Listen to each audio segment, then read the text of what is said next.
Hi guys, I'm so excited to be here with you today. I'm Maria Julia, a high school senior in Brazil, and I'm the leader of Girl Up Club Yellow Style. Hi, my name is Lola Hill, and I'm a rising senior from Washington, D.C., and I have been a Girl Up Club leader for 1 year. Today, Maria and I have the pleasure of speaking with Ms. Cecile Richards, co-founder of Supermajority, a nonprofit that empowers women to organize and advocate for change in the United States. Ms. Richards, would you like to tell us a little bit more about yourself?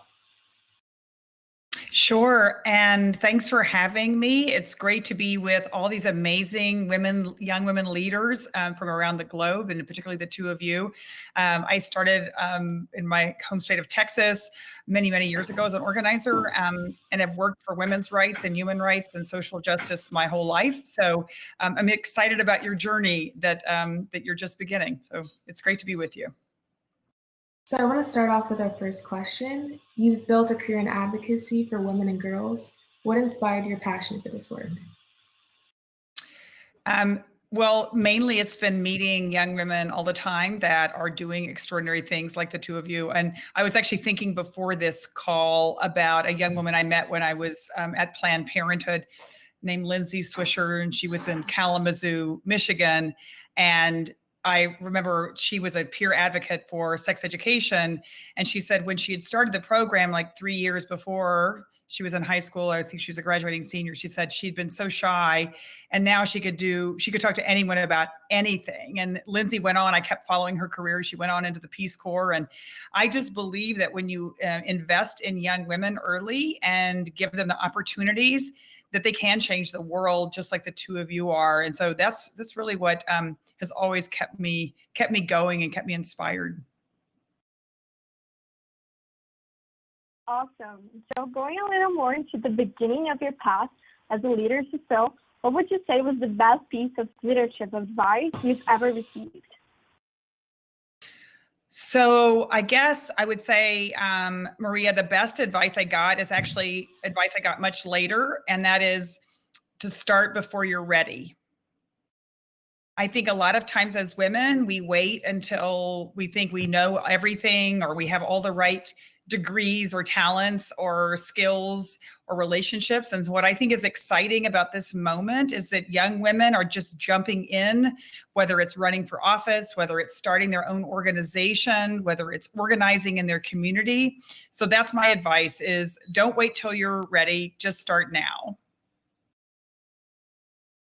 Thank you for that. And a big part of creating change is teamwork. So what is the best advice you have for someone building a strong team? You're right. And I think that's actually something that women are particularly good at is working with others, building consensus. It's interesting. All the studies show that women who are elected to office are more successful at passing legislation and doing things because they work together. One thing I've learned in my career, and I've had the opportunity to work in a lot of different places, is to hire people that know things I don't know and hire people that are smarter than me. I think the mark of a good leader is always being able to understand that where your deficits are and where you can still grow. And so if you can surround your people that challenge you, that make you a better leader, that'll help you, in my opinion, build a really good team. And I think I get to ask you guys a question. Is this the time? Excellent. Okay.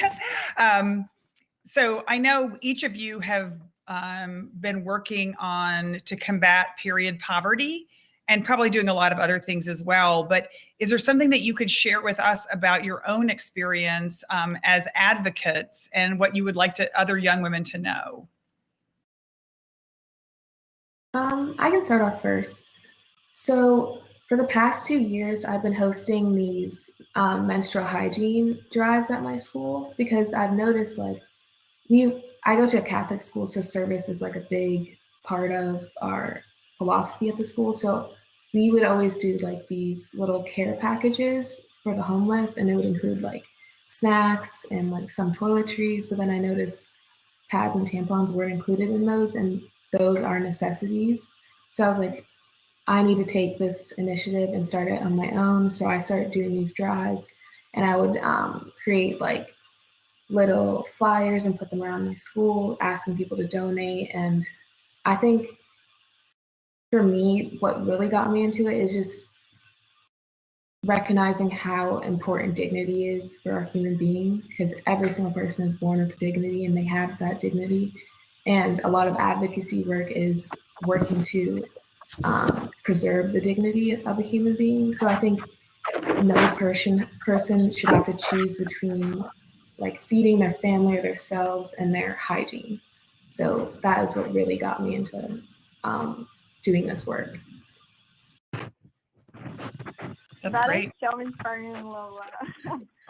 Here in Brazil, my work with advocacy is basically making sure that our legislation knows about our needs as women who menstruate, right?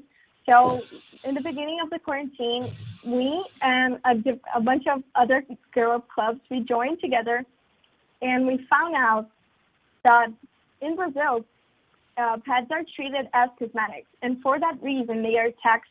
They are charged more taxes, and they are not in the basic kits and the list of basic items for hygiene, food, and such. So we are now working towards making sure that our legislation sees pads as what they are, which are menstrual hygiene items, which are essential for our health as a whole. So right now we are working with state state governments all around the country. So we approved one law, thankfully, due to the girls from Girl Club Elza Soares in Rio de Janeiro, which were the pioneers of this whole movement. And we are now moving forward so that the other 26 states in our country have this more affordable, have access to these products and really have a chance to menstruate with dignity, right? So moving forward with this, Cecile, what advice do you have for young leaders like us who want to put an end to period poverty? I think what you're doing is so exciting. So first, I just want to give like a clap to both of you, because partly what you're doing, you're obviously changing the lives of young women, and there is so much shaming around periods and shaming around menstruation. So that work in and of itself is helpful for those girls, but it's also educating the public and changing their point of view, because this is a problem, of course, as Lola knows, we have in the United States too, on taxation of feminine hygiene products, which is really, no one should go without, right? And so I think it's so exciting to be doing the work that's both changing the actual experience for young women, but also advocating for legislation and change that can change it forever. I think that's the most exciting kind of organizing, is understanding how the role that you're playing and the work that you're doing and bringing others along to feel like they can change things is which ultimately leads to change at the national and global level. So I'm so excited about what you're doing, and at such a young age. It's really great. Thank you so much. I want to lead us into our next question. So what gives you hope for the future of women and girls' health and women in leadership? The two of you are just a perfect example. And, you know, it's interesting. We're seeing in the United States now a activism among young women like we've never seen in my lifetime. First, it was started with some of the women's marches, the marches on reforming gun laws in the United States, around climate change, around immigration, and now, of course, the important movement for Black lives that has really just taken hold all across the country. The exciting thing, the inspiring thing, is that young women and young women of color are leading these movements everywhere. And what would be so awesome is if young women that around the globe can begin to connect together, we can change not just what happens this year, but what happens in this next century.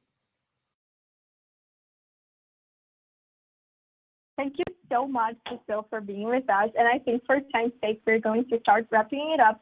But I just think it is so important for other girls out there to look at us like examples, right? And talk. Get your voice out there. Everyone needs to hear what you have to say. Your ideas are very important. And please don't restrain yourself because you think you're not ready yet, right? Like Cecile said, start before you're ready and go and fight for what you believe. I definitely know that everyone out there watching this is inspired to take action in their communities from hearing your words. Yeah. Well, thank you, Lola. Thank you, Maria. Thanks for what you're doing. And we'll see you on the journey. Thank you so much. Thank you so